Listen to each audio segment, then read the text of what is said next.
NAV, छोटी सी नाम but इनसे हो सकता है बहुत ही बड़ा कमाल। किसी भी म्यूचुअल फंड में निवेश करने से पहले NAV के बारे में क्लियर नॉलेज रहना बहुत ही जरूरी है। NAV की पूरा नाम है नेट एसेट वैल्यू। अगर आपको सिर्फ पूरा नाम जानना था तो इतना ही काफी है। बट अगर आपको डिटेल में जानना है NAV के बारे में, कौन सी म्यूचुअल फंड में निवेश करने से आपको मिल सकता है ज्यादा प्रॉफिट, देन 1 सेकंड के लिए भी वीडियो स्किप मत कीजिए। इंट्रोडक्शन स्किप कर सकते हैं। जो भी है, वीडियो में आगे जाने से पहले मेरा इंट्रोडक्शन। दोस्तों, my name is Gaurav and you are watching Q digital. Q stand for quality content. Trusted and latest information सबसे पहले पाने के लिए इस चैनल को सब्सक्राइब करना ना भूलें। सबसे पहले हम जानेंगे NAV क्या है और कैसे इसे कैलकुलेट किया जाता है। सपोज आपने एक म्यूचुअल फंड के अंदर कुछ पैसा निवेश किया है। जाहिर सी बात, और भी बहुत सारा इन्वेस्टर इस सेम म्यूचुअल फंड के अंदर निवेश करेगा। हर एक इन्वेस्टर की छोटी छोटी इन्वेस्टमेंट अमाउंट को जोड़ के बनेगा एक लार्ज सा बड़ा सा amount. Suppose 10 crore rupees. 10 crore rupees मतलब इन्वेस्टमेंट अमाउंट सीधा जाएगी फंड मैनेजर के पास। दोस्तों, हर एक म्यूचुअल फंड में एक फंड मैनेजर रहता है जिनका काम है हम लोगों का निवेश किया हुआ अमाउंट अलग अलग जगह पे निवेश करना, जिनसे हमें ज्यादा प्रॉफिट मिल सके।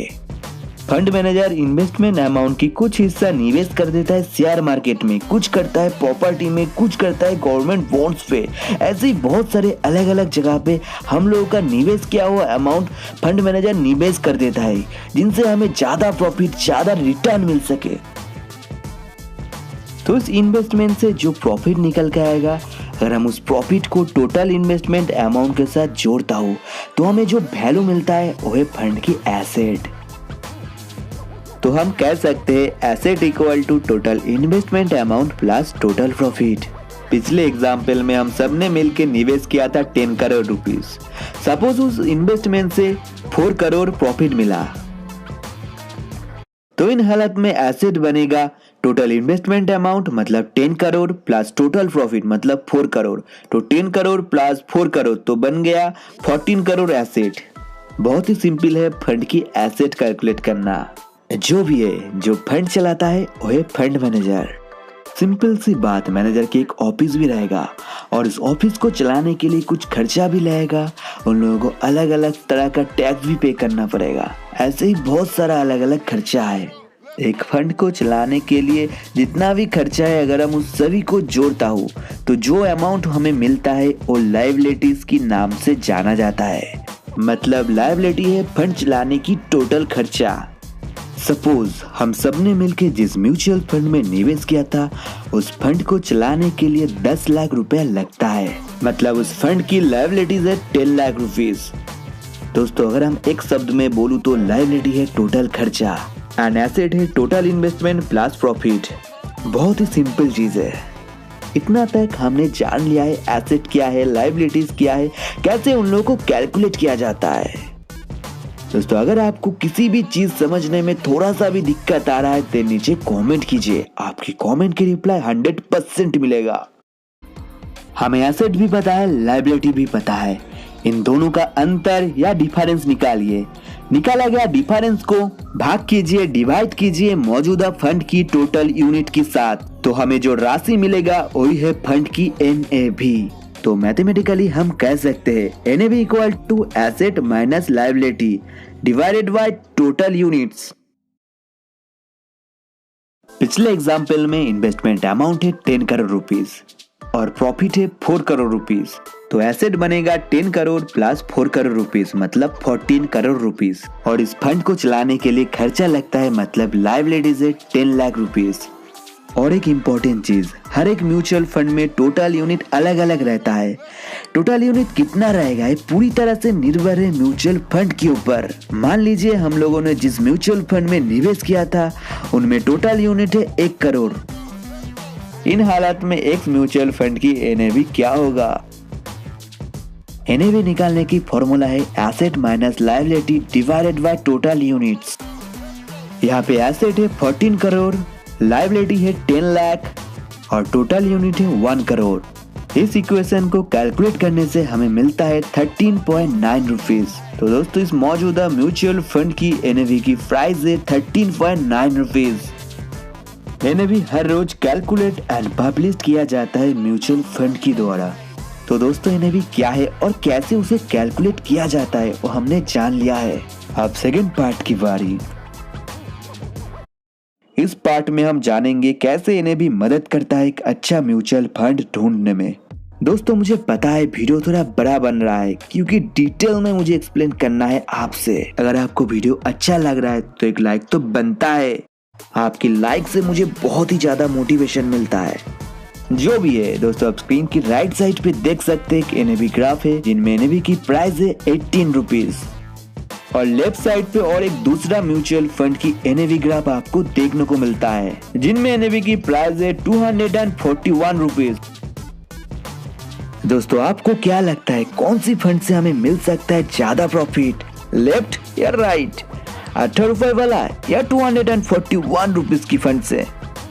सोचिए, थोड़ा सोचिए। तो आपको क्या लगता है कौन सी फंड से हमें मिल सकता है ज्यादा प्रॉफिट? अगर आपकी आंसर है ज्यादा NAV वाला फंड से तो आपकी आंसर गलत है और अगर आपकी आंसर है कम से फिर भी आप गलत है भाई। NAV की प्राइस की मदद से कभी भी ये डिसाइड नहीं किया जा सकता है कौन सी म्यूचुअल फंड ज्यादा अच्छी है और कौन सी फंड कम अच्छी है।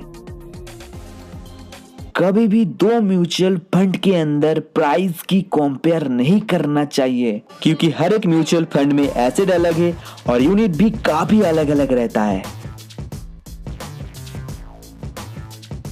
निवेश करने से पहले हमें चेक करना है NAV परफॉर्मेंस, ना कि प्राइस। ए भाई ये क्या बोल दिया, कुछ समझ नहीं आया। आई एम श्योर आपके मन में ऐसा ही चल रहा है। कॉन्फ्यूजन को भगाने के लिए चलिए लाइव एग्जाम्पल के थ्रू समझते हैं। दोस्तों एक SBI की फंड है। ग्राफ में काफी उतर चढ़ाव है NAV की प्राइस की। इस ग्राफ में आप देख सकते हैं NAV की करंट वैल्यू है 51 पॉइंट समथिंग रुपीज और एक साल पहले NAV की प्राइस थी लगभग 54 रुपीज। अगर आपने इस म्यूचुअल फंड के अंदर एक साल पहले निवेश किया होता तो आज की डेट में आपको लॉस झेलना पड़ता, आपको घाटा होता क्योंकि एक साल में NAV की प्राइस लगभग 3 रुपया घट गया है। चलिए और एक दूसरा एग्जाम्पल के थ्रू समझते हैं। दोस्तों एक दूसरा म्यूचुअल फंड की NAV ग्राफ है जिनमें NAV की करंट प्राइस है 219 रुपीज और एक साल पहले इस फंड में NAV की प्राइस थी 217 रुपीज। तो दोस्तों अगर आपने इस फंड के अंदर एक साल पहले निवेश किया होता तो आपको काफी सारा प्रॉफिट मिलता क्योंकि यहाँ पे एक साल में NAV की प्राइस 20 रुपीज इंक्रीज हुआ है। तो दोस्तों इतना तक हमने क्या सीखा? नंबर 1, कभी भी NAV प्राइस कंपेयर नहीं करना चाहिए दो अलग अलग म्यूचुअल फंड के अंदर। नंबर 2, निवेश करने से पहले ऑलवेज NAV परफॉर्मेंस चेक करना है। पिछले 1 साल, 2 साल, 3 साल में कितना अच्छा परफॉर्मेंस देखने को मिला इस फंड से वो हमें चेक करना है। अगर परफॉर्मेंस अच्छी है देन उस फंड को कंसीडर किया जा सकता है। जो भी है इतना तक हमने बहुत कुछ जान लिया है NAV के बारे में। अगर आपको कोई दिक्कत आ रहा है समझने में देने वीडियो 1-2 बार घुमा फिरा के देखिए। अगर फिर भी आपके मन में कोई भी सवाल रहता है देन नीचे कमेंट कीजिए, आपकी कमेंट की रिप्लाई जरूर मिलेगा। दोस्तों मेरा एक रिकमेंडेशन है आपके लिए, म्यूचुअल फंड में निवेश करने से पहले SIP और लमसम इन्वेस्टमेंट के बारे में डिटेल में जान लीजिए। इस टॉपिक के ऊपर मेरा एक सेपरेट वीडियो है, आप चाहे तो वीडियो देख सकते हैं जिसका लिंक नीचे डिस्क्रिप्शन एंड ऊपर कार्ड में अवेलेबल है। जो भी है बहुत ही जल्दी म्यूचुअल फंड की रिस्क के ऊपर एक नॉलेजेबल वीडियो आने वाला है, तो उस वीडियो को देखने के लिए इस चैनल के साथ बने रहिए। आज की वीडियो पसंद आया तो एक लाइक तो बनता है। अगर आपकी कोई दोस्त म्यूचुअल फंड में निवेश करना चाहते हैं तो उनके साथ ये वीडियो शेयर कीजिए, हो सकता है इनमें उसका मदद हो जाए। इसी तरह की बहुत सारे ट्रस्टेड एंड नॉलेजेबल वीडियो इस चैनल पे अवेलेबल है, आप चाहे तो उसे भी देख सकते हैं। जो भी है एक नया वीडियो के साथ हम दोबारा मिलेंगे। Thank you for watching, have a nice day.